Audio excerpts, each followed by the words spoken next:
Good morning students. நம்ம இந்த வீடியோல மேட்ரிக்ஸ் அண்ட் கால்குலஸ் பேப்பர்ல 16 மார்க் क्वेश्चंस பார்த்துட்டு இருக்கோம்.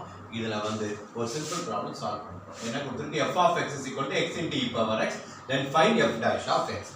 So given f of x என்னது x into e power x. இத டிஃபரன்ஷியேட் பண்ண போறோம் with respect to x. f dash of x x கான்ஸ்டன்ட்டா வச்சிட்டு e power x டிஃபரன்ஷியேட் பண்ணா e power x. Okay, e power x வச்சு x differentiate பண்ணா 1 அப்ப x into e power x plus e power x. So இதுல எது common எடுக்கலாம்? e power x common எடுத்தா என்ன வரும்? x plus 1. So f dash of x ஓட வேல்யூ நம்ம கண்டுபிடிச்சிட்டோம் e power x into x plus 1. So நமக்கு அடுத்து என்ன கேட்டிருக்கு? nth டெரிவேட்டிவ் கேட்டிருக்கு. So அதுக்கு நம்ம என்ன செய்யணும்? f double dash of x கண்டுபிடிப்போம், f triple dash of கண்டுபிடிச்சிட்டு ஏதாவது ஒரு பர்టిక్యులர் பேட்டர்ன் வருதான்னு பார்க்க போறோம் nth டெரிவேட்டிவ்க்கு. இப்போ f double dash of x கண்டுபிடிச்சா என்ன வரும்? e power x கான்ஸ்டன்ட்டா வச்சிட்டு x plus 1 டிஃபரன்ஷியேட் பண்ணா என்ன வரும்? 1 plus x plus 1 into e power x differentiate பண்ணா என்ன வரும்? e power x. So இது ரெண்டுத்துலயும் e power x காமனா எடுத்துட்டா என்ன ஆகும்?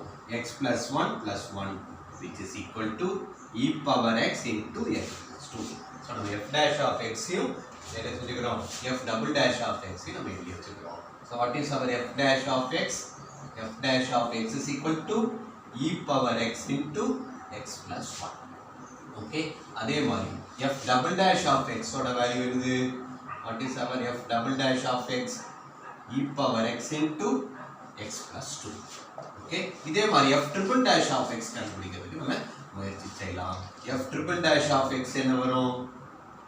இத மறுபடியும் டிஃபரன்ஷியேட் பண்ணோம். e power x கான்ஸ்டன்ட்டா வச்சிட்டு x plus 2 டிஃபரன்ஷியேட் பண்ணா 1 plus x plus 2 கான்ஸ்டன்ட்டா வச்சு e power x டிஃபரன்ஷியேட் பண்ணா e power x. சோ இது ரெண்டுத்துலயும் e power x காமனா எடுத்தா என்ன வரும்? 1 plus x plus 2. so e power x into x plus 3. so இத பார்த்தாலே நமக்கு தெரியுது அடுத்து f of fourth time differentiate பண்ணா என்ன வரும்? e power x into x plus 4 இப்படி போயிட்டே இருக்கும். so fn of x n time differentiate பண்ணா என்ன வரும்? e power x into x plus.